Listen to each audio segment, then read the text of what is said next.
ఉండగలనా క్షణమైనా నన్ను విడవని దేవా నిన్ను విడచి ఉండగలనా ఉండగలనా ఉండగలనా నీవు లేకుండానే ఉండగలనా నీవు లేకుండానే ఉండగలనా క్షణమైనా నన్ను విడవని దేవా నిన్ను విడచి ఉండగలనా. చేతులతో మాత్రం దేవుడు మహిమపరచుదాం. ఈ స్థలంలోకి వచ్చి పరిశుద్ధాత్మను మహిమపరచుదాం. ఏ ఒక్కరు కూడా గాలి ఉండొద్దు, ఏ ఒక్కరు కూడా దిక్కులు చూడొద్దు. ఈ రాత్రి మన జీవితంలో మన కుటుంబంలో దేవుడు మేలు చేసే విధంగా యాత్ర పొందుకుందాం.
దేవుడు నామానికి మహిమ కలుగును గాక. నాకు ఆల్రెడీ పిల్లలు ఉన్నారు. యేసు ప్రభు దగ్గరికి వస్తే తల్లిదండ్రులు బాగుంటారంటే నా తల్లిదండ్రులు ఇప్పటికీ బాగున్నారు. సమాజంలో జనాలు చెప్పే కారణాలు ఏది కూడా నాకు అవసరం లేకుండే. అసలు హైందవ భక్తిలో సీరియస్ భక్తి జరిగిస్తున్న నేను సౌదీ అరేబియా ఒక ముస్లిం దేశంలో నేను యేసు ప్రభుని తెలుసుకునే పరిస్థితి వచ్చింది. ఈరోజు క్రిస్మస్ సందర్భం కాబట్టి నా సాక్ష్యము అంత ప్రాముఖ్యత లేనప్పటికీ ప్రభు నన్ను పురిగొల్పుతూ ఉన్నాడు. ఏదో ఒక భరతనాట్యం నేర్పించాలని ఒక కుటుంబం దగ్గరికి వెళ్ళినప్పుడు వారితో పిచ్చాపాటి మాట్లాడుతున్నప్పుడు యేసు ప్రభు వారిని కూర్చిన ఒక మూవీ, ఒక సినిమా లింక్ ఇస్తాను, మీరు చూడండి వీలైతే అన్నాడు. అప్పటికే నేను చాలా సినిమాలు చూస్తున్నాడు కాబట్టి సినిమానే కదా అని చూశాను. అక్కడ యేసుక్రీస్తు ప్రభువారు ఆ చిత్రంలో శిలువ మీద తనని వ్రేలాడదీసి చంపుతున్నప్పుడు ఆయన పలికిన మాట, తండ్రి వీరేమి చేయుచున్నారో వీరు ఎరగరు గనుక వీరిని క్షమించండి అన్నాడు. నేను చాలా విస్తుపోయాను. అదేంటి, ఈయనేమని ప్రార్థన చేయాలి? తండ్రి నేను మంచివాడిని, తండ్రి వీళ్ళందరికీ మేలు చేశా, గుడ్డి వాళ్ళు వస్తే వాళ్ళకు నేను కళ్ళిచ్చా, గుడ్డి వాళ్ళు వస్తే వాళ్ళు పరిగెత్తుకుంటూ నడుచుకుంటూ వెళ్ళేలాగా నేను చేశా. కుష్ఠరోగులు వస్తే పరిశుద్ధపరిచా, ఆకలితో అలమటిస్తా ఉంటే వేల మంది ఆకలి తీర్చా, ప్రజలందరికీ మేలు చేశా. ఎవరికి మేలు చేశానో వారే నన్ను చంపుతున్నారు తండ్రి, నన్ను కాపాడి ఈ వీళ్ళని శిక్షించు అనవలసిన ఆయన, తండ్రి వీరేమి చేయుచున్నారో వీరు ఎరగరు కాబట్టి వీరిని క్షమించమన్నప్పుడు నాకు ఆశ్చర్యం అనిపించింది. ఈయన ఏం మనిషినా, ఈయన చెప్పాల్సిందేంటి, చెబుతుందేంటి, అసలు ఈయనెవరని అదే రాత్రి నేను నా భార్య ఆ మూవీ చూడడం, పరిశుద్ధాత్మ దేవుడు మా జీవితంలోకి అదే రాత్రి అదే గంటలో ప్రవేశించడం, విస్తారమైన కన్నీటి ప్రవాహంలో మేము అదే రాత్రి దుఃఖంలో మునిగిపోవడము, మర్నాడు యేసు ప్రభుని గురించి తెలుసుకోవడానికి ఆ ముస్లిం దేశంలో చుట్టుపక్కల చర్చీలు లేవు, సిలువలు కనపడవు, బైబిల్లో ఇంటర్నెట్లో బైబిల్ డౌన్లోడ్ చేసుకొని మత్తయి సువార్త స్టార్ట్ చేశాను. మార్కు సువార్త, లూకా సువార్త, యోహాను సువార్త, అపోస్తల కార్యములు, అలా ప్రకటన గ్రంథం వరకు రోజుకి 18 గంటల చొప్పున 3 నెలల్లో 25 సార్లు చదివి యేసు ప్రభువుని అంగీకరించాను. దేవునికి స్తోత్రం కలుగును గాక. మీలో మీ పాత భక్తి కొద్దిగా ఉంది కాబట్టి మీరు త్వరగా దేవుడి దగ్గరకు వచ్చారు. నేను చాలా భక్తిలో మునుగున్నా కాబట్టి నేను అన్ని సార్లు బైబిల్ చదవాల్సి వచ్చింది. 3 నెలలు బైబిల్ చదివిన తర్వాత నేను నా భార్య అండర్ గ్రౌండ్ చర్చిలో ఒక పాస్టర్ గారిని వెతుక్కొని, ఒక పాస్టర్ గారితో మొదటగా మాట్లాడిన మాట, మీరేం మాట్లాడారు తెలుసా, అయ్యగారు ప్రార్థన చేయండి అంటారు, అయ్యగారు కడుపు నొప్పి వచ్చింది అంటారు, అయ్యగారు తలనొప్పి వచ్చింది, అయ్యగారు దయ్యం పట్టింది అని మీరు చెప్తారు. నేను పాస్టర్ గారితో అడిగింది తెలుసా, పాస్టర్ గారు నాకు బాప్తిజం ఇవ్వండి అని అడిగాను. దేవునికి స్తోత్రం కలుగును గాక. ఆయనకి నా సాక్ష్యాన్ని అడగకుండానే వివరించి ఎర్ర సముద్రంలో బాప్టిజం పొందిన తర్వాత 2 నెలలకి క్రిస్మస్ పండుగ వచ్చింది. దేవునికి స్తోత్రం కలుగును గాక. క్రిస్మస్ పండుగలో అడుగు పెట్టకుండానే, క్రిస్మస్ అనే పదం తెలియకుండానే నేను రక్షణ పొందా. దేవునికి స్తోత్రం కలుగును గాక. ఎందుకంటే క్రిస్మస్ అంటే చర్చిలో ఉంటే క్రిస్మస్ అని చెప్పేవాళ్ళు, మనదేమో చర్చికి పోయిన మేళం కాదు. బైబిల్లో ఉంటే క్రిస్మస్ అనే పదం తెలిసి ఉంటుంది. నాకు క్రిస్మస్ అంటే పదం తెలియదు, కానీ నేను నా భార్య ఎర్ర సముద్రంలో మారు మనసు పొంది బాప్టిజం పొంది పరిశుద్ధాత్మను కూడా పొందుకున్నాం. దేవునికి స్తోత్రం కలుగునుగా. అదే దేశంలో యేసు ప్రభు గురించి సాక్షులుగా బ్రతికి దేశ బహిష్కరణ అనుభవించి చాలా పరిచర్యలు దేవుడు మా ద్వారా జరిగించాడు. దేవునికి స్తోత్రం కలుగునుగా. నాకు అర్థమైన క్రీస్తు వేరుగా ఉన్నాడు, ప్రజలందరికీ అర్థమైన క్రీస్తు వేరుగా ఉన్నాడు. సత్యము మనుషుల్ని స్వతంత్రులుగా చేస్తుందట. సత్యము మనుషుల్ని స్వతంత్రులుగా చేస్తుంది. సంఘంలో ఉండి కూడా సర్వ సత్యాన్ని అర్థం చేసుకోలేకపోతే మనకు స్వాతంత్రము అనుభవించం. ఎలా ఉంటుందంటే, భారతదేశానికి 1947లో స్వతంత్రం వచ్చినా ఇంకా బానిసత్వంలో ఉంటాడు చూడండి, అలా ఉంటుందన్నమాట. అదేంటండి, భారతదేశానికి స్వాతంత్రం వచ్చింది కదా ఆల్రెడీ, ఇంకా మీరు బానిసలుగా ఎందుకున్నారంటే, అవునా స్వతంత్రమా, అది ఎలా ఉంటుంది అన్నట్టుంటుంది అనమాట. యేసు ప్రభు దగ్గరకు వచ్చి కూడా యేసు ప్రభుని స్పష్టముగా తెలుసుకోవాలి. దేవునికి స్తోత్రం కలుగును గాక. బైబిల్ గ్రంథంలో రాయబడిన పరిచర్య, చేయబడిన పరిచర్య అంతా కూడా ఏంటంటే యేసు ప్రభుని స్పష్టంగా తెలుసుకోవాలి. హల్లెలూయా. క్రిస్మస్ లో జరిగిన సన్నివేశంలో, ఆ పూరి పాకలో, పశువుల పాకలో జరిగిన సన్నివేశాన్ని తెలుసుకున్నంత ఈజీ కాదు. హ్యాపీ హ్యాపీ క్రిస్మస్ అంటే మెరీ మెరీ క్రిస్మస్ అని అంత సులభంగా చెప్పినంత ఈజీగా లేదు భక్తి అంటే. యేసుక్రీస్తు ప్రభువు పుట్టినప్పుడు దావీదు పట్టణమందు మనకు ఒక రక్షకుడు పుట్టాడు, ఈయన ప్రభు అయిన క్రీస్తు. అక్కడ యేసు అని ఎందుకు లేదు మరి? అర్థమవుతుందా? ప్రశ్న ఆలోచించండి. దావీదు పట్టణమందు మనకు ఒక రక్షకుడు పుట్టాడు. ఈయన ప్రభువైన క్రీస్తు. ఇది ఎక్కడుంది తెలుసా? లూకాసు వార్తలో ఉంది. మత్తయి సువార్తలో ఏముంది తెలుసా?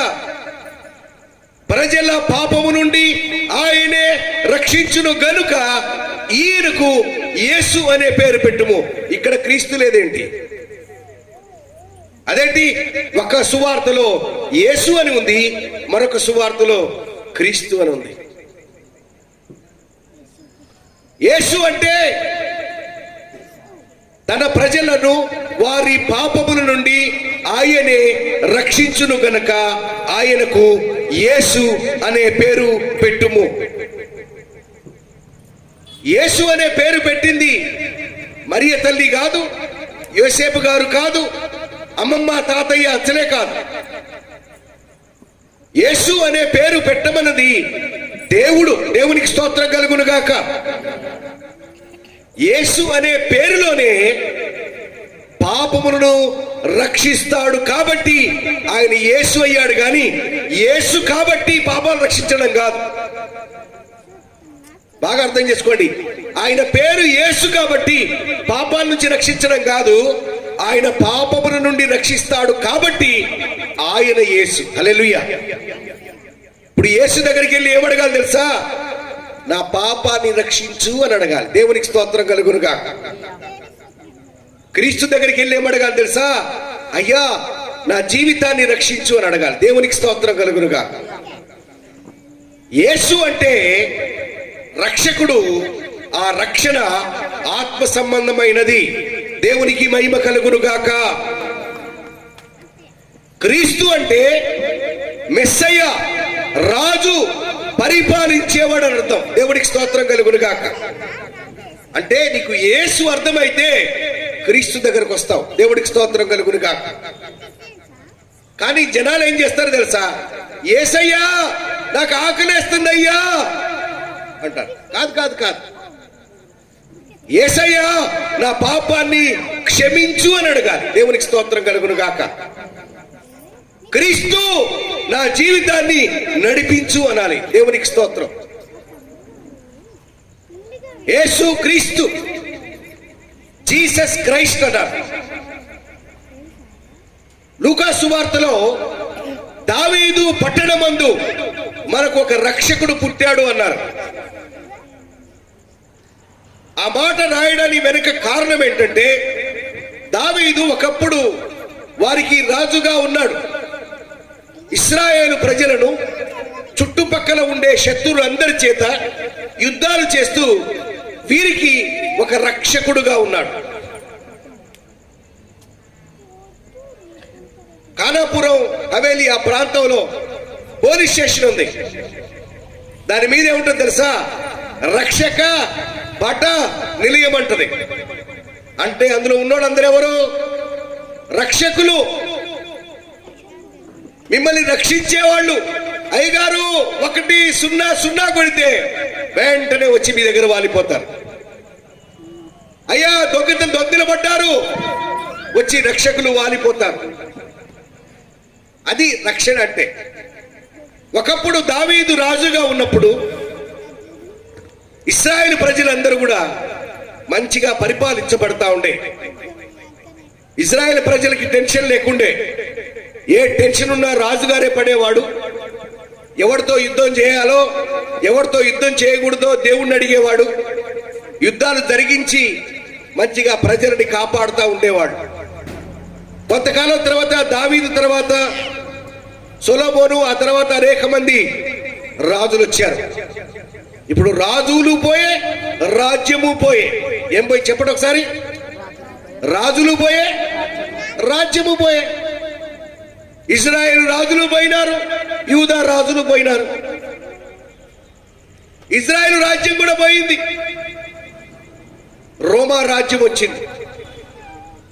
రోమా రాజ్యంలో ఇశ్రాయేలు ప్రజలు, ఇజ్రాయేలు రాజ్యంలో ఇశ్రాయేలు ప్రజలు అనాల్సింది పోయి రోమా రాజ్యంలో ఇశ్రాయేలు ప్రజలు అయిపోయారు. యేసు ప్రభువుని సిలువ వేయము అని అరిచారు కదా. ఎందుకు అరిచారు? గబుక్కుని పోయి సిలువ వేసేయచ్చు కదా, అవునా కదా? నీకు అంత సిలువ వేయాలని అనుకుంటే వెళ్ళి వేసేయచ్చు కదా సిలువ. నువ్వెందుకు అరుస్తున్నావు?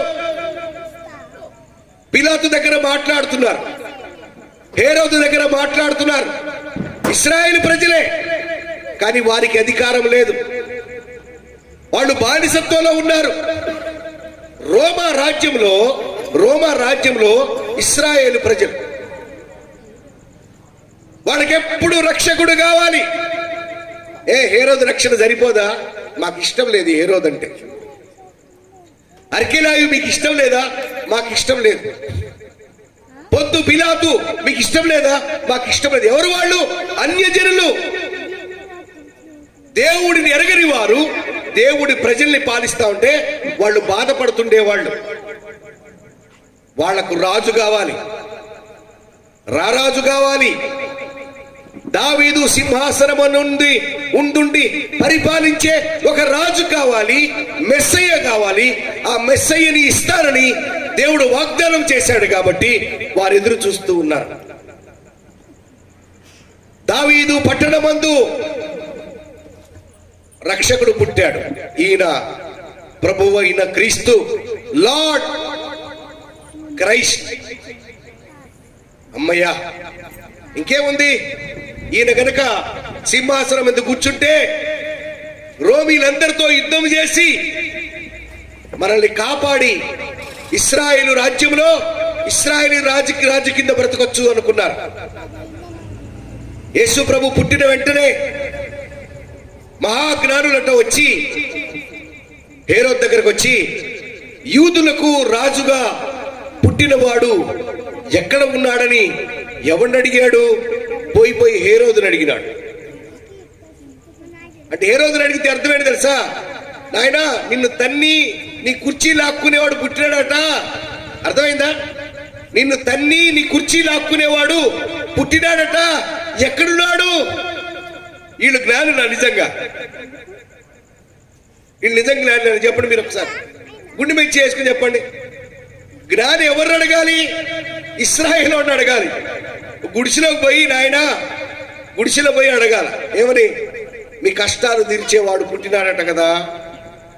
కొంచెం సౌండ్ పెంచండి, నేను తగ్గిస్తాను. మిమ్మల్ని పోషించేవాడు పుట్టినట్టు కదా, ఎక్కడున్నాడు అని అడగాలి. పోయి ఎవరిని అడిగాడు? హేరోదుని అడిగాడు. అవునా? అవునా, సూపర్, నేను రెస్ట్ తీసుకుంటా, నా జాబ్కి నేను రిజైన్ చేస్తా, నా కుర్చీ దిగిపోతా. ఎక్కడున్నాడు ఆయన? పిలవండి. ఆయన నా కుర్చీ మీద కూర్చోబెట్టి నేను కూడా పూజిస్తా అన్నాడు. ఓసోసి అంత నమ్మదగిన వాడా? వెళ్ళాడు, దొరకలేదు, అందరిని చంపించేశాడు. యేసు ప్రభుని లిటరల్ గా అంటే అన్యజనులు, హేరోదు తన కుర్చీ వదలడము ఇష్టం లేదు కాబట్టి అనేక పిల్లల్ని ఆ రోజు చంపించడం జరిగింది. యేసు ప్రభు యూదులుగా రాజుగా పుట్టాడు. పిలాతు అడుగుతున్నాడు, నీవు యూదులకు రాజువా? నేను అవునన్నట్టే అన్నాడు. దేవునికి స్తోత్రం కలుగును గాక. యేసు ప్రభు సిలువ వేసినప్పుడు పైన తల మీద యూదులకు రాజు అని రాస్తే ఏంది? ఆయన యూదులకు రాజా? కాదు కాదు, ఆయన వడ్రంగివాడు. యూదులకు రాజు అని రాయకండి, యూదులకు రాజు అని ఆయన చెప్పుకున్నాడని మార్చండి. అంటే నువ్వు వదిలేసామి, ఏదో ఒకటి రాసినే వదిలే అని చెప్పినాడు. దేవునికి స్తోత్రం కలుగును గాక. యేసు ప్రభువు క్రీస్తు రక్షకుడు, పరిపాలకుడు, ప్రజలని రాత్రింపగళ్ళు కాపాడేవాడు, శత్రువులను దాడి చేయనీయకుండా ఆపేవాడు,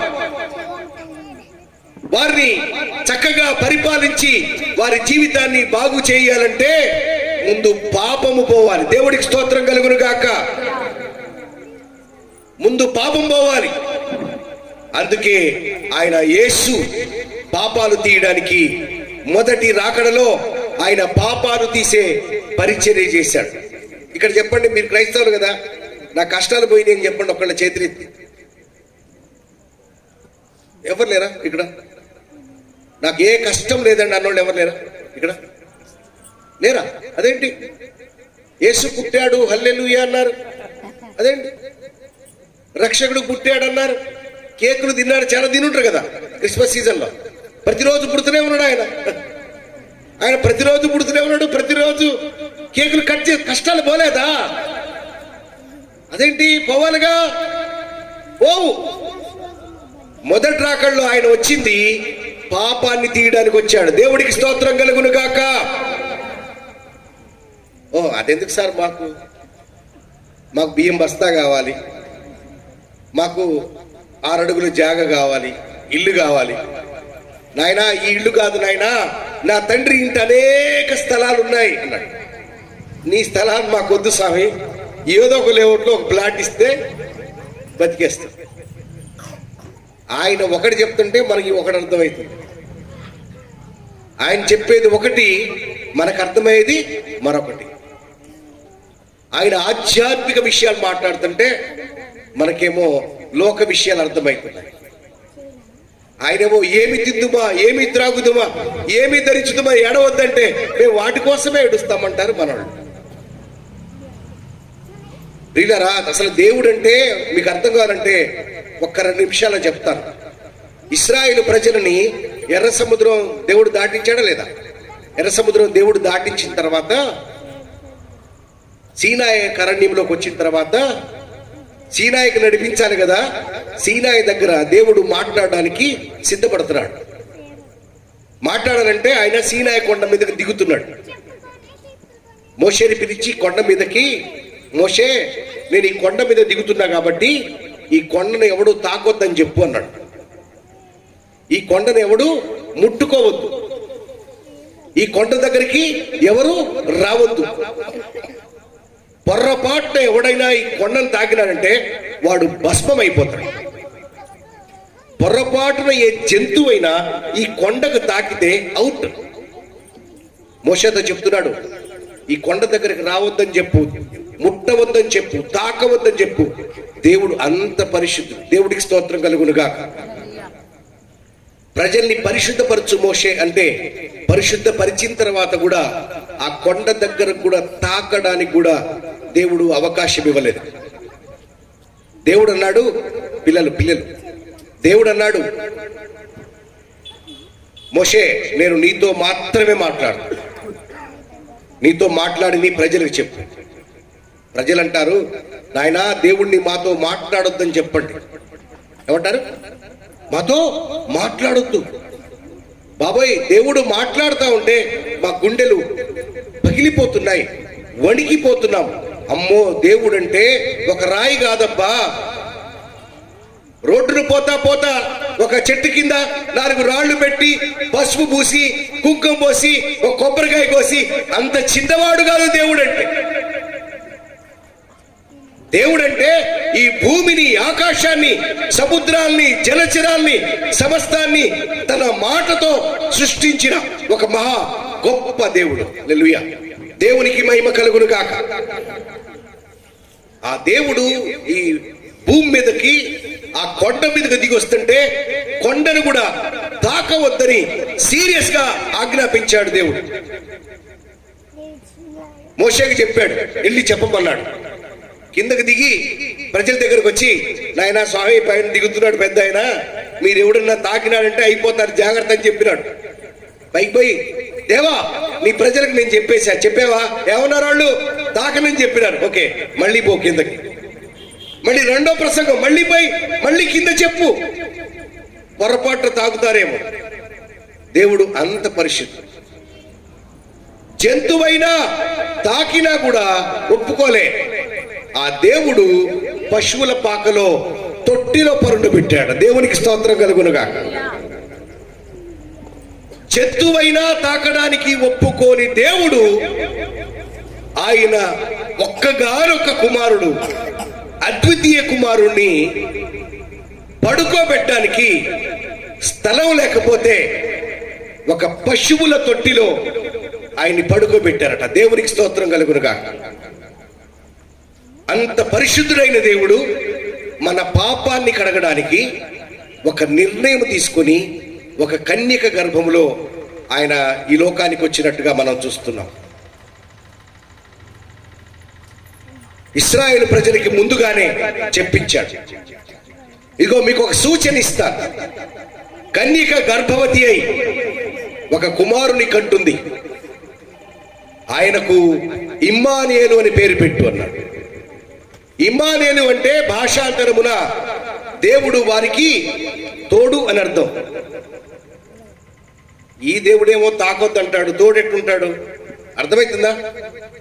కొండను ఆయన తాకడం వేరే, ఆయన కొండ పైన ఉన్నాడు. బూరధ్వని వచ్చింది,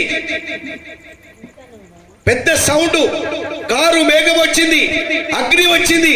ఆయన కొండ మీద ఉంటే కొండ కింద అంచు కూడా తాకొద్దన్న దేవుడు ఒకానొక సమయంలో వారితో కలిసి నేను ఉండడానికి ఇమ్మానుయేలుగా వస్తాను. అది కూడా కన్యక గర్భవతి అవుతుంది. కన్న తర్వాత ఆ బిడ్డకి ఇమ్మానుయేలు అనే పేరు పెడతారు. బహుదూరంగా ఉండే దేవుడు అతి దగ్గరకు వచ్చేసాడు. దేవుడికి స్తోత్రం కలుగును గాక. హల్లెలూయా.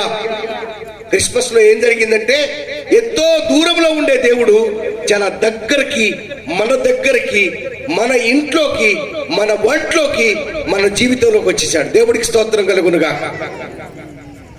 ముందు ఆయన రావాలంటే మన పాపము పోవాలి. ఒక ఇంట్లో చెప్పులు వేసుకుని వెళ్ళిపోతారా? వెళ్తారా? గుడిసె ఇంత మాత్రంలో చెప్పులు వేసుకుని వెళ్ళిపోతామా? అవునా కదా? చిన్న పాకలో కూడా మనము చెప్పులు తీసే లోపలికి వెళ్తాం. దేవుడి దగ్గరికి అంత ఈజీగా ఎలా వెళ్తాం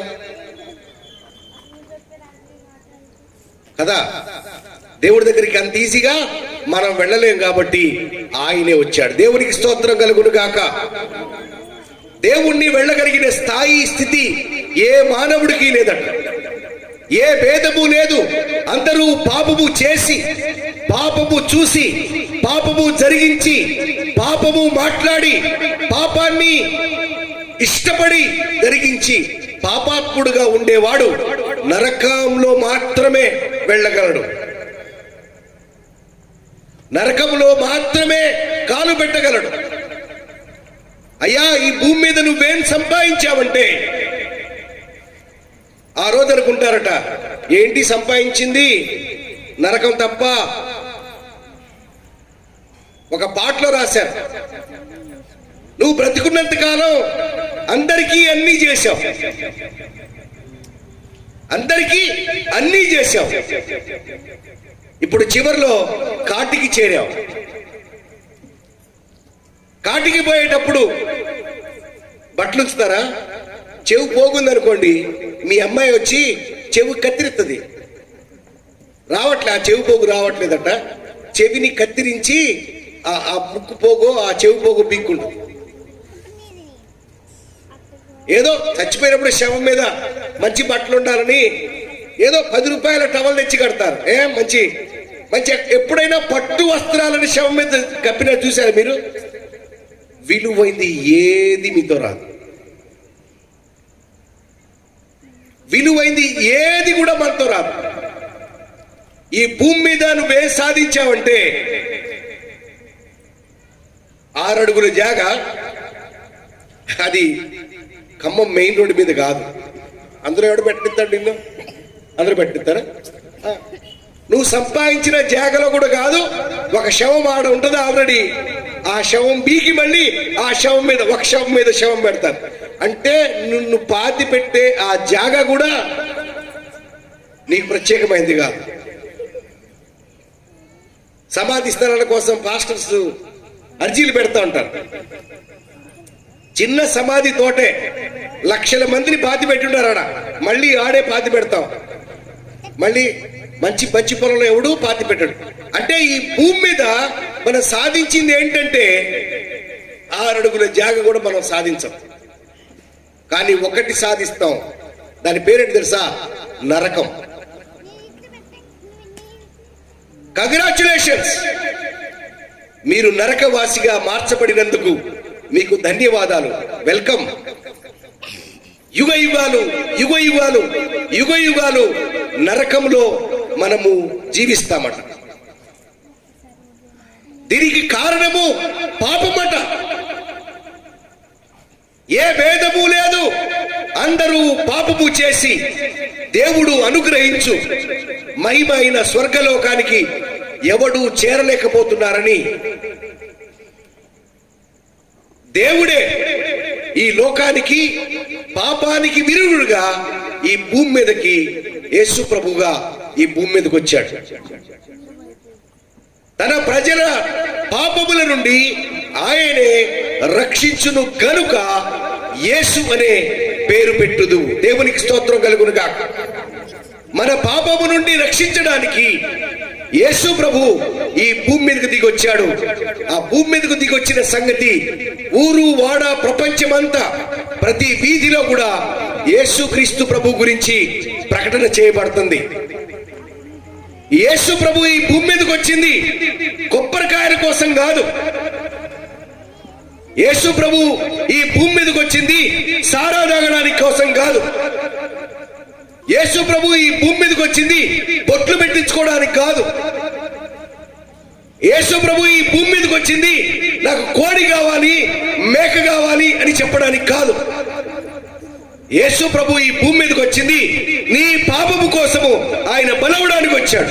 దేవునికి మహిమ కలుగును గాక. కానీ నేను నమ్మిన దేవుళ్ళు ఒక్కొక్కరికి 2-3 ఫ్యామిలీలు ఉన్నాయి. ఏమున్నాయి?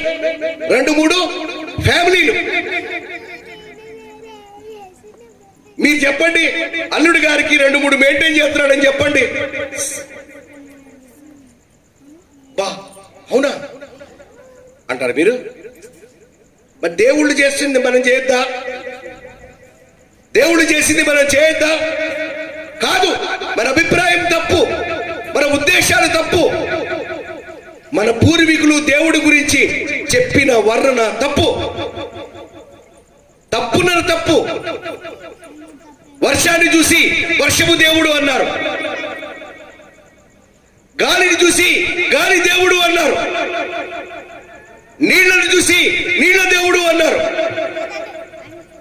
చేపలను చూసి చేప దేవుడు అన్నారు, పందిని చూసి పంది దేవుడు అన్నారు, ఎలకను చూసి ఎలక దేవుడు అన్నారు, ఏనుగును చూసి ఏనుగు దేవుడు అన్నారు. ఏదైనా దేవుడే. భారతదేశం చాలా భక్తి కలిగిన దేశం. ఆ భక్తి కలిగిన దేశంలో నేను పుట్టినందుకు నేను చాలా సంతోషిస్తున్నాను. అమెరికాలో, యూరప్ లో, ఆస్ట్రేలియాలో, న్యూజిలాండ్ లో ఈ పాటికి అందరు వెళ్ళిపోయిండేవాళ్ళు. ఓసారి మేము చాలా మంది చూసాం, చాలా ప్రసంగాన్ని పొప్పు అంటారు. చర్చిలో అంతా ముసలోళ్ళే ఉంటారు, చర్చిలకు ఎవరు రారు. యూరోపియన్ కంట్రీస్ లో భారతీయులు భక్తి కలిగిన వాళ్ళు. దేవుడికి స్తోత్రం కలుగును గాక. భారతీయులు దేవుణ్ణి వెతికే వాళ్ళు. భారతీయులకి దేవుడు కావాలి, దేవుణ్ణి బాగా అర్థం చేసుకోవాలి.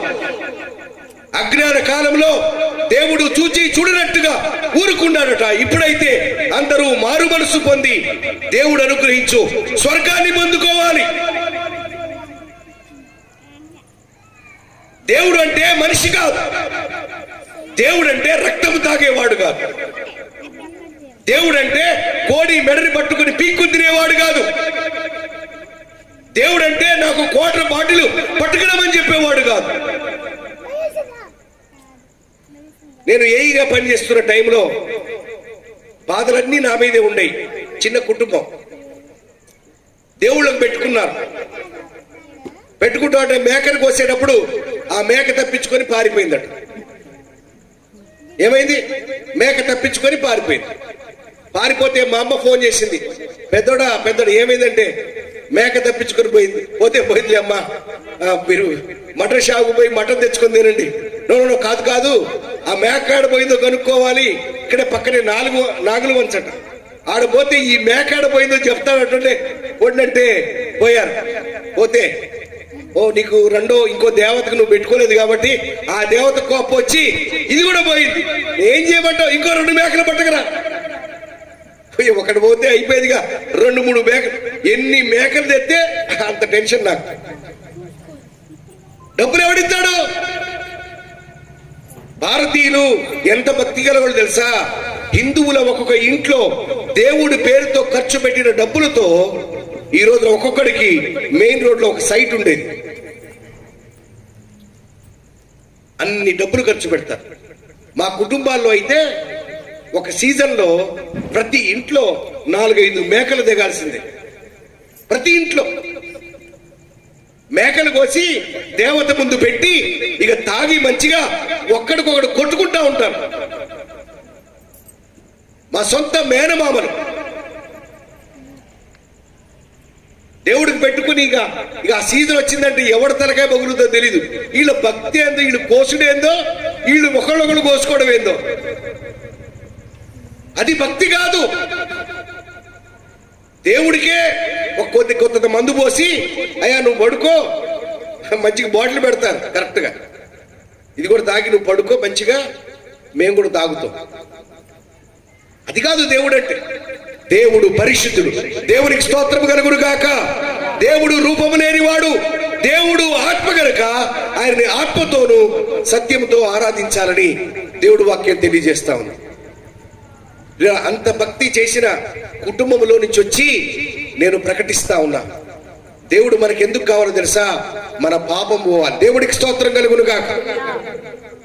అందుకే పాపం పోవాలని ప్రతి ఏటా కోళ్ళు మేకలు కోస్తా ఉన్నారు మన పితరులు. మేకలు గొర్రెలు ఎందుకు వస్తున్నారంటే, నేను పాపాత్ముడి, నాలో పాపం ఉంది, నేను మరణించాలి, నా బదులు ఈ మేకనో ఈ గొర్రెనో తీసుకొని నన్ను పాపాన్ని నుంచి విడుదల చేయమని పితరులు అడుగుతూ వచ్చారు. అందుకే యేసు ప్రభు దేవుని గొర్రె పిల్లగా ఈ భూలోకానికి వచ్చాడు. దేవునికి స్తోత్రం కలుగును గాక. ఇప్పుడు మనం మేకలు కోయాల్సిన పని లేదు. యేసు ప్రభువే దేవుని గొర్రె పిల్లగా బలవడానికి వచ్చాడు. ఎవరైనా పిల్లలు పుట్టి తమను పోషిస్తారు అని నమ్ముతారు. కొడుకు పుట్టాడన్నా అమ్మయ్య మన కష్టాలు తీరిపోయినాయి, వీడు పెద్దవాడయ్యాక వీడు ప్రయోజకుడై నన్ను పోషిస్తాడని తల్లిదండ్రులు ఎలా సంతోషపడతాడో, ఇగో యేసు ప్రభు శిశువుగా పుట్టి ఈరోజు మనందరి పాపుల కొరకు 30 ఏళ్ళు ఎదిగి మంచి యవ్వన కాలంలో ఆ శిలువ మీద తనను తాను బలిగా అర్పించుకున్నాడు. దేవునికి స్తోత్రం కలుగును గాక. యేసు వచ్చింది, యేసు వచ్చింది నీకు బియ్యం ఇవ్వడానికి కాదు. యేసు వచ్చింది నీకు బట్టలు కొనియడానికి కాదు. దానికోసమైతే నీకు బట్టలే అవసరం లేదు కదా. దానికోసమే అయితే నీకు బియ్యం అవసరం లేదు కదా. యేసు వచ్చింది నీ పాపాన్ని తీయడానికి వచ్చాడు. దేవునికి స్తోత్రం కలుగునుగా. నీకు అడ్డుగా ఉండే ఆ పాపమును ఆ సిలువ మాను మీద వేలాడి తన రక్తాన్నంతా ధారపోసి ఆ రక్తము ద్వారా నిన్ను పాపము నుంచి విడుదల చేయడానికి వచ్చాడు. దేవునికి స్తోత్రం కలుగునుగా. పాపం పట్టుకొని పీడిస్తా ఉంది. తన ప్రజల నుండి తన ప్రజలను వారి పాపముల నుండి ఆయనే రక్షించును గనక యేసు అనే పేరు పెట్టుదు. ఎప్పుడైతే నీలో పాపం వెళ్ళిపోద్దో దేవుడు నీతో ఉండడానికి వస్తాడు. దేవుడికి స్తోత్రం కలుగునుగా. కన్యక గర్భవతి అయి కుమారుని కరును ఆయనకు ఇమ్మానుయేలు అని పేరు పెట్టుదువు. ఇమ్మానుయేలు అనే దానికి భాషాంతరమున దేవుడు వారికి తోడు. ఇశ్రాయేలు ప్రజలకి ఆ కొండ మీద అంచును తాకొద్దన్నాడు. ఎందుకంటే పాపం ఉంది, పాపం ఉంది. పాపాత్ములు దేవుణ్ణి తాకలేరు. కానీ మనోళ్ళు పోయి మంచిగా రాయిని అడుగుతారు, మంచిగా రాయిని కడిగి మంచిగా పసుపు పూస్తారు, మంచిగా పసుపు పూసి పొట్టు కూడా పెడతారు. దేవుణ్ణి ఎలా తాకుతాం మనం?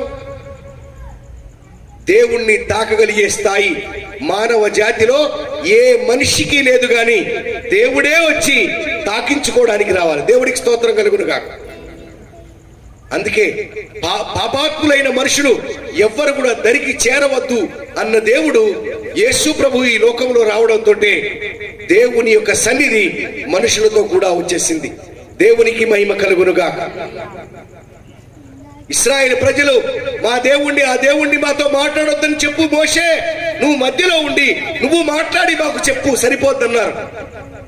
కానీ దేవుడు ఈ రోజున దేవా నాతో మాట్లాడవా, దేవా నా దగ్గరికి రావా, దేవా నా బాధను చూడవా, దేవా నన్ను ఆదరించవా అని ప్రార్థన చేసే స్థాయిలోకి మనం రాగలిగాం. దేవునికి మహిమ కలుగునుగాక.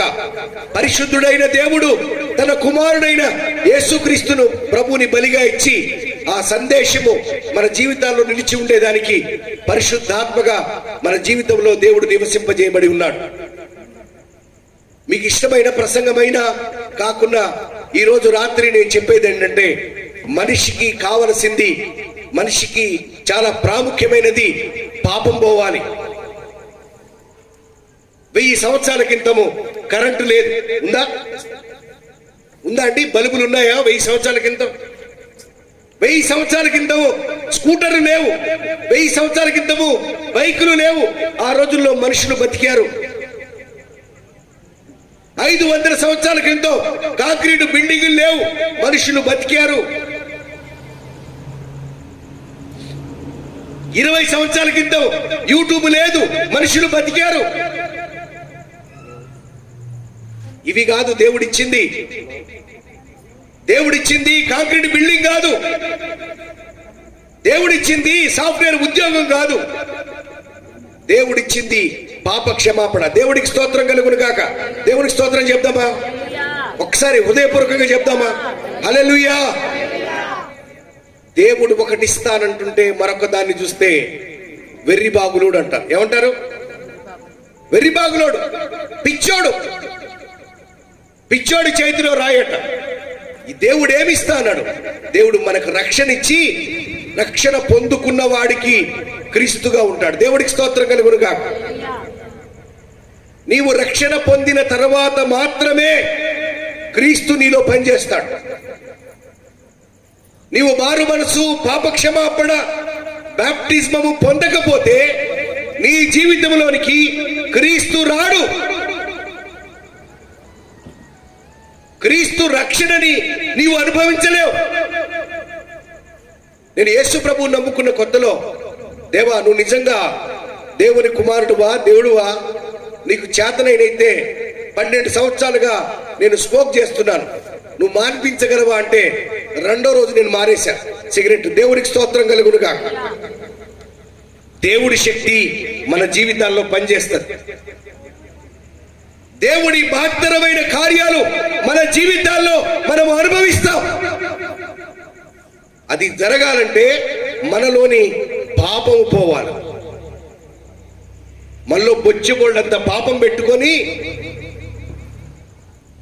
మనము అది కావాలి ఇది కావాలని అడుగుతాం. బాప్టిజం పొందుకోకుండానే నేను చాలా క్రిస్మస్లు వెళ్ళాను, నేను విన్నాను, యేసు ప్రభు దగ్గరికి వస్తే అన్ని బాగా అయితే అంట కదా, నేను బాగా కావాలని కోరుకుంటాను. జరగవు. అందుకే మత్తయి సువార్తలో యేసుని గురించి వివరించాడు, లూకా సువార్తలో క్రీస్తుని గురించి వివరించాడు. నీ జీవితంలో యేసు అనే పదానికి పరిపూర్ణమైన నిర్వచనం నీ జీవితంలోకి వస్తే అప్పుడు యేసు ప్రభు నీకు క్రీస్తుగా వస్తాడు. దేవుడికి స్తోత్రం కలుగునుగా.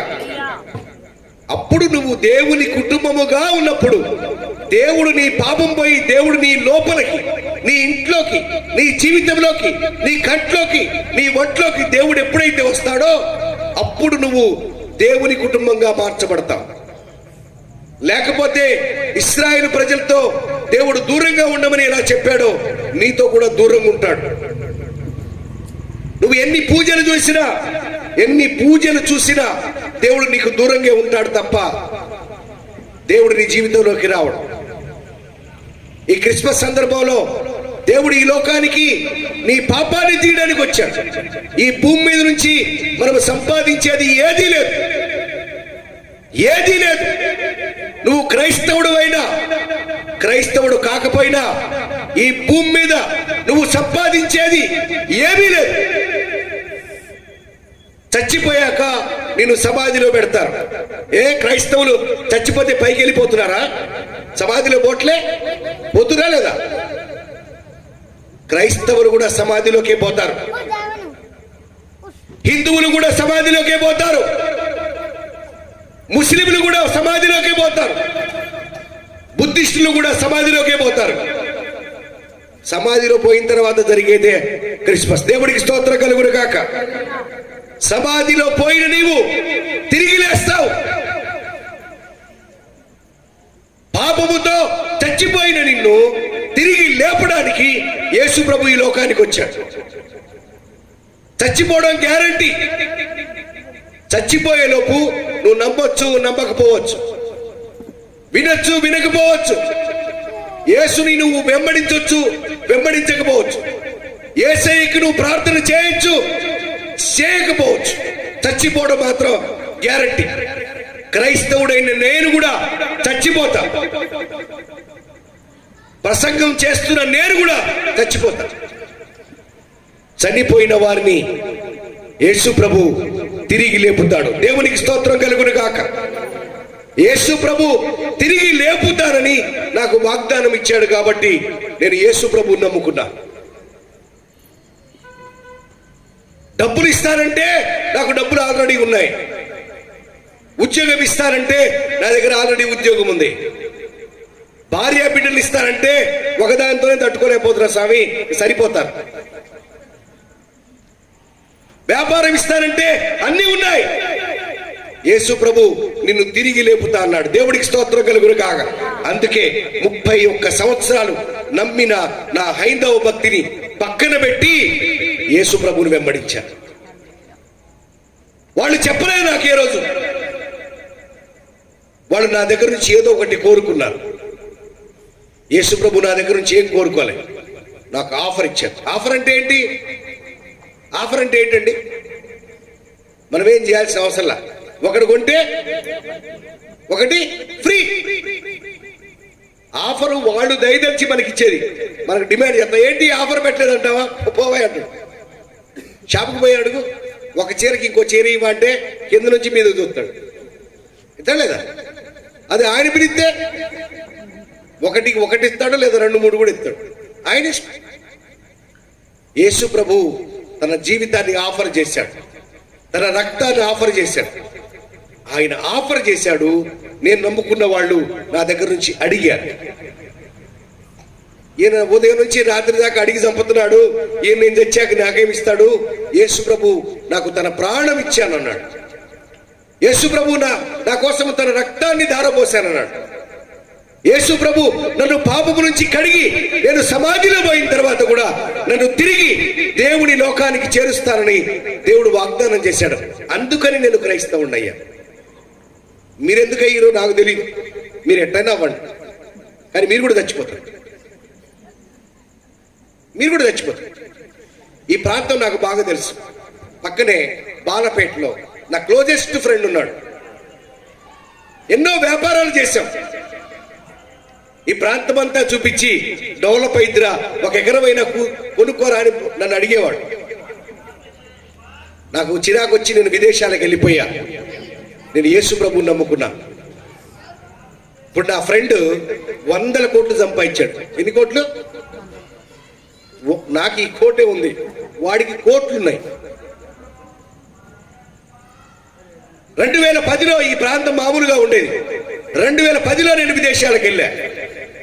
నేను యేసు ప్రభువుని సంపాదించా. నా ఫ్రెండ్ కోట్లు సంపాదించాడు. కోట్లు. మాట్లాడితే మోడీతో కూర్చుంటాడు, లేదా అమిత్ షాతో కూర్చుంటాడు. ఎంపీ అంటాడు, ఎమ్మెల్యే అంటాడు. బాగా డబ్బు సంపాదించాడు. కానీ వాడు చచ్చిపోతాడు, నేను చచ్చిపోతాను. కానీ వాడు నరకానికి వెళ్తాడు, నేను దేవుని దగ్గరికి వెళ్తా. దేవునికి స్తోత్రం కలుగును గాక. వాడు ఖచ్చితంగా నరకానికి వెళ్తాడు. ఎందుకంటే ఆయనకెవరు ప్రామిస్ చేయలే నీకు స్వర్గాన్ని ఇస్తా అని.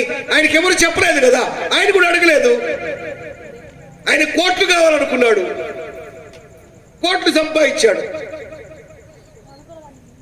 తర్వాత చచ్చిపోతాడు, నేను చచ్చిపోతాను.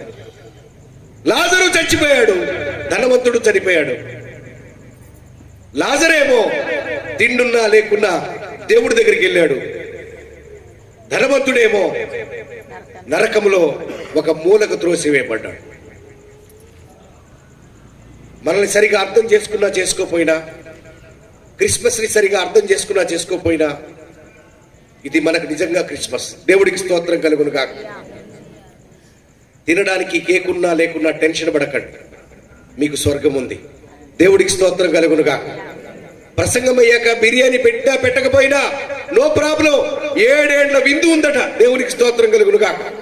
బాగా ఉపవాసం ఉండి 7 ఏళ్ల విందులో మొత్తం లాక్కుంది నేను. దేవుడికి స్తోత్రం కలుగునుగా.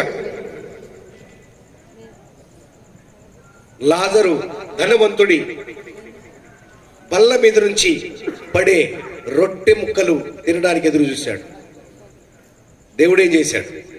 నాకు అవసరంలా. లాజరు అంటాడు, నాకు దేవుడు ఏమి చేయాల్సిన అవసరంలా, నాకు స్వర్గం ఇస్తే చాలు. దేవుడికి స్తోత్రం కలుగునుగా. లాజరుని వెళ్ళి అడగండి, ఎందుకు నమ్మావు లాజరు నువ్వు? వైఎస్ఆర్ కాలనీలో చాలా మంది ప్రభువు నమ్ముకుంటే వాళ్ళ కష్టాలు తీర్చావట, వాళ్ళ జీవితంలో బాధలని తీర్చావట, అందుకని వారు క్రైస్తవులు అయ్యారట. లాజరు, నీకు దేవుడు ఏం చేశాడు? నాకేం అవసరం లేదు బాబు. నీకు తలకాయ పని చేస్తుందా? నువ్వు ఇంత నీతిగా ఉన్నావు కదా, అరే నీకు తిండి కూడా పెట్టలేదా దేవుడు? నాకు వద్దు సార్. అరే వాడు చూడు ధనవంతుడు, ప్రతిరోజు ఊదా రంగు వస్త్రాలు వేసుకొని ఏడ కొన్నా వాడు ఎకరం పావలా కొంటే 10 కోట్లు అయిపోతుందట. ప్రతి దినము బహుగా సుఖపడుతున్నాడు. ఏ రోజు గుడికి పోలేదు, ఏ రోజు భక్తి చేయలేదు. వాడికేమో బాగా కలిసి వస్తుంది. నువ్వేమో రోజు చర్చి భక్తి భక్తి అంటున్నావు. తినడానికి నీకు కనీసం రొట్టెలు కూడా లేవు.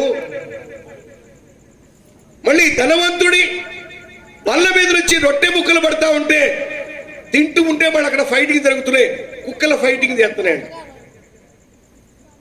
రొట్టె ముక్కల కోసం కుక్కలతో ఫైట్ చేసినప్పుడు కుక్కలు ఫైట్ చేసి ఆ రొట్టె ముక్క ఎత్తుకుంటే మిగిలిన కుక్క ఉంటుంది కదా, ఆ కుక్క నీ సంగతని ఈయన కురుపులు లాగుతుంది. ఏంటి లాజరు, దేవుణ్ణి వదిలిపెట్టవా? వదిలిపెట్టను నేను. ఏంటి యోబు, నువ్వు దేవుణ్ణి వదిలిపెట్టవా? నేను వదిలిపెట్టు. యోబు భార్య అంటుంది, ఇంకనూ నువ్వు యథార్థతను విడవకుందువా? బిడ్డలు చచ్చిపోయారు, గొర్రెలు పోయినాయి, ఒంటెలు పోయినాయి, ఆస్తి పోయింది, కన్న బిడ్డలు చచ్చిపోయారు, తన శరీరము కూడా కురుపులతో నిండిపోయింది. దేవుని వల్ల కీడు మాత్రమే అనుభవించుదుమా, మేలు మాత్రమే అనుభవించుదుమా? కీడును అనుభవించడం తగదా? నువ్వు వెర్రివాని వలె మాట్లాడుతున్నావు. దావీదు పట్టణమందు మనకు రక్షకుడు పుట్టాడట, మనమంతా కోటీశ్వర్లు అయిపోవాలట. దావీదు పట్టణమందు రక్షకుడు పుట్టాడట, ఇక ప్రపంచంలో ఉద్యోగాలన్నీ మనకే వచ్చాయనట. అది కాదు. దేవుడు ప్రకటన గ్రంథం 21వ అధ్యాయం చూడండి. ప్రకటన గ్రంథం 21వ అధ్యాయంలో ఒక మాట వాగ్దానం ఇచ్చాడు. ప్రకటన గ్రంథం 21వ అధ్యాయం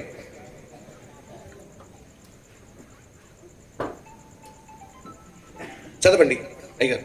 ప్రకటన 21:1 నుండి ముగించేద్దాం 6 వరకు.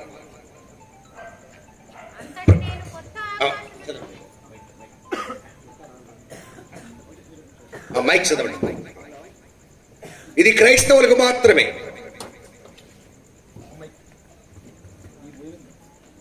అంతటా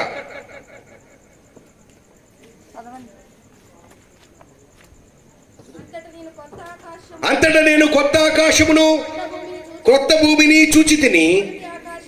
మొదటి ఆకాశము మొదటి భూమియు, మన రియల్ ఎస్టేట్ అంతా పోయింది. ఏమైంది?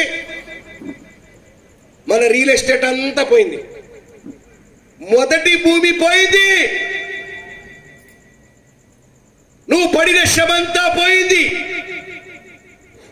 ఉదయం నుంచి అర్ధరాత్రి దాకా ఏమి సంపాదించాలని, ఏమి కూడబెట్టాలని, ఏమి కొనాలని, ఏమి దాయాలని నువ్వు ప్రయత్నించినావో పోయింది.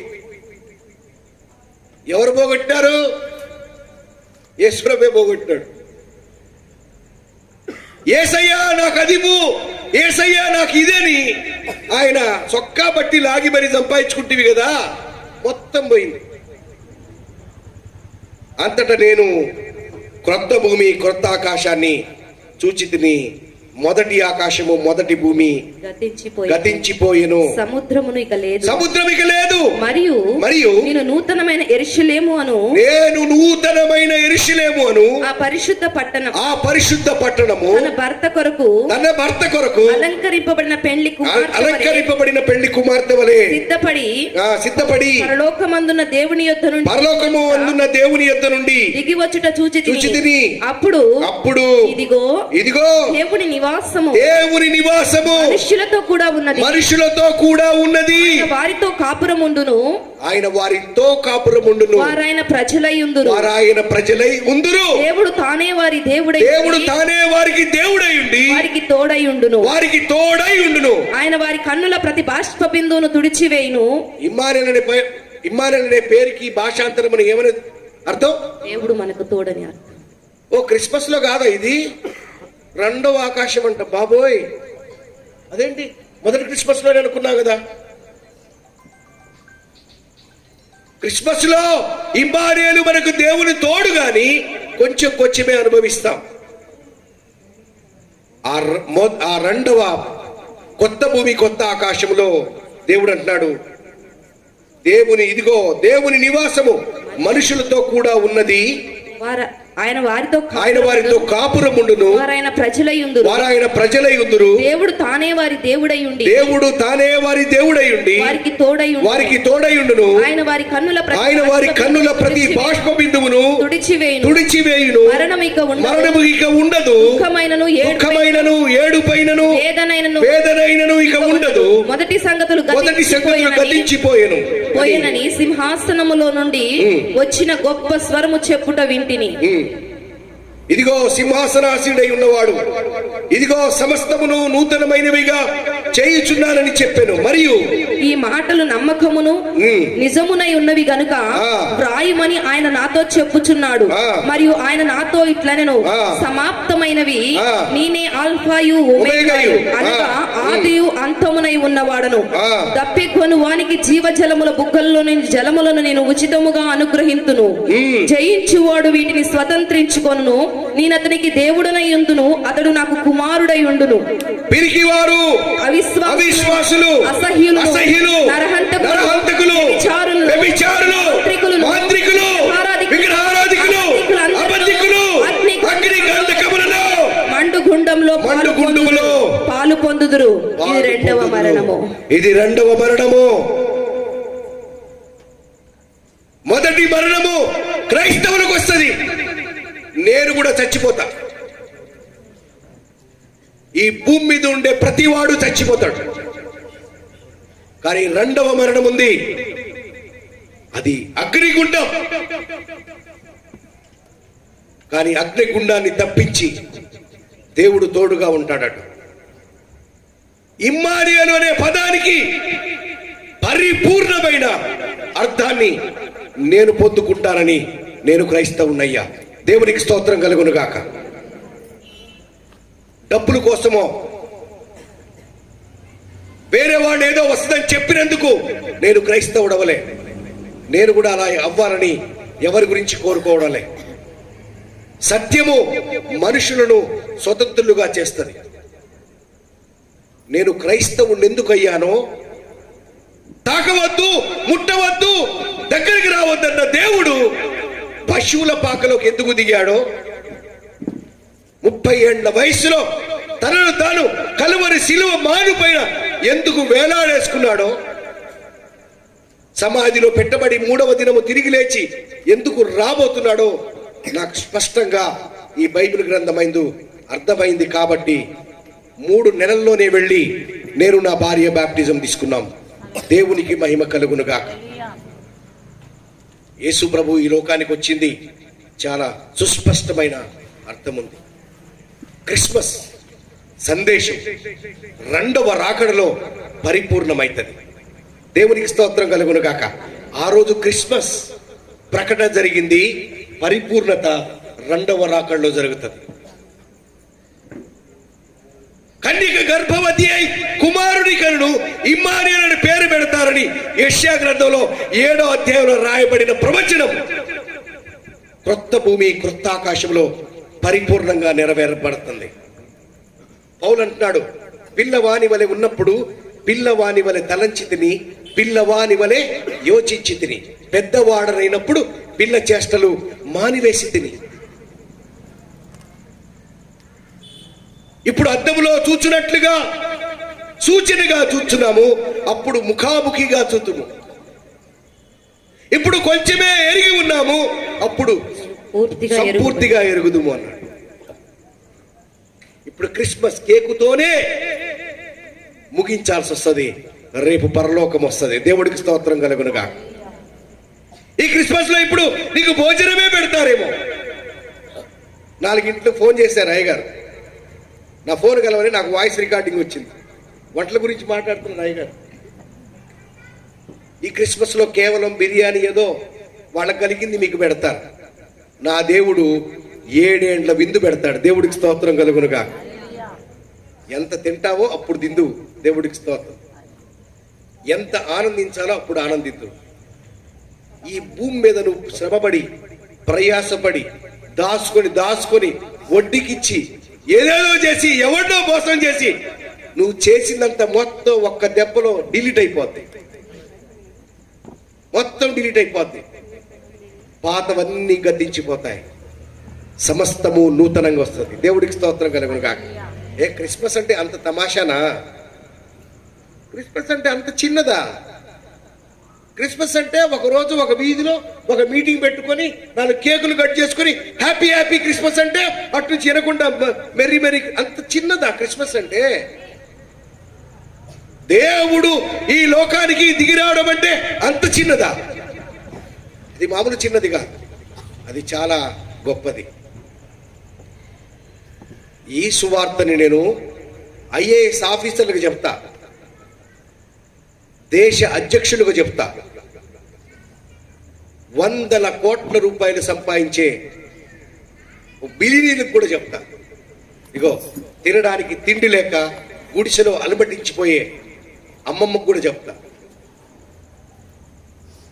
చాలా దేవుళ్ళకి పూజ చేస్తున్న పెద్ద పెద్ద నాయకులకు చెప్తా, ఎవరికైనా చెప్తా. సత్తాడుగా అడిగిపోతాడు. దేవుడికి స్తోత్రం కలుగునుగా. ఆయన చావకపోతే నేను చెప్పకుందును. ఆయన చచ్చిపోవడం తథ్యము. ఆయన నరకానికి క్వాలిఫై అయ్యాడు, నేను ఇప్పుడు స్వర్గానికి తిరగమంటున్నా. దేవుడికి స్తోత్రం కలుగునుగా. నా చెయ్యి ఎప్పుడు పైనే ఉంటుంది. దేవునికి స్తోత్రం. బాబాబే నమ్ముకోవా అని అడగను. నేను ఆఫర్ ఇస్తున్నా. నరకానికి పోయే నీవు స్వర్గానికి రమ్మని ఆఫర్ ఇస్తున్నా. చచ్చిపోయే నీకు యేసు ప్రభు అనే దైవ ప్రసాదాన్ని పంచుతున్నా. తీసుకుంటావో పక్కన పడేస్తావో నీ ఇష్టం.